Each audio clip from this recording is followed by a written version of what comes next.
ఇలాంటి చంద్రబాబు నాయుడు గారి సొంత పుత్రుడు వీడియోలు అవి కూడా వైరల్ అవుతూ ఉన్నాయి. స్విమ్మింగ్ పూల్ పక్కన తాగుతూ తూగుతూ అమ్మాయిలతో డ్యాన్సులు చేస్తూ ఉన్నాడు. అయినా ఏంది చంద్రబాబు నాయుడు నో యాక్షన్.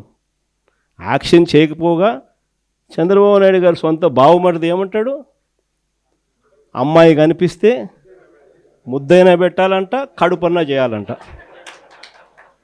అసలు అలాంటి మాటలు మాట్లాడాడంటే లాగి చంపకేదోడు పీకాల్సింది పోయి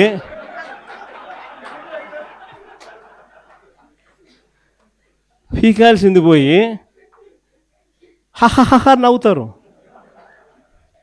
మన చంద్రబాబు నాయుడు ఏమంటాడు, ఆయన కూడా ఆయన మనస్తత్వం ఆయన ఏమంటాడు, యాక్షన్ తీసుకోవాల్సిన చోట నేను చిన్నప్పుడు ఇంతకన్నా బాగా చేసిన అంటాడు.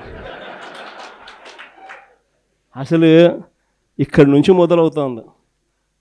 వీళ్ళకి ఎందుకు ఈ మాదిరిగా జరుగుతూ ఉంది పరిపాలన, ఎందుకు ఈ మాదిరిగా సాగుతూ ఉంది పరిపాలన, ఎందుకు అక్క చెల్లెమ్మలకు భద్రత లేని పరిస్థితి రాష్ట్రంలో ఉంది, ఎందుకు విచ్చలవిడిగా డ్రగ్స్ దగ్గర నుంచి లిక్కర్ మాఫియా వరకు ఈ రకంగా ఎందుకు రాష్ట్రం అంతా కూడా అతలాకుతలం అవుతూ ఉందనంటే కారణం మైండ్ సెట్. వీళ్ళ మైండ్ సెట్లు ప్రజలకు మంచి చేయాలని కాదు, మంచి చేయాలన్న మైండ్ సెట్ ఉన్నోడు ఎవడు కూడా స్కూళ్ళల్లో గవర్నమెంట్ బడుల్లో ఇంగ్లీష్ మీడియం తీసేయడు.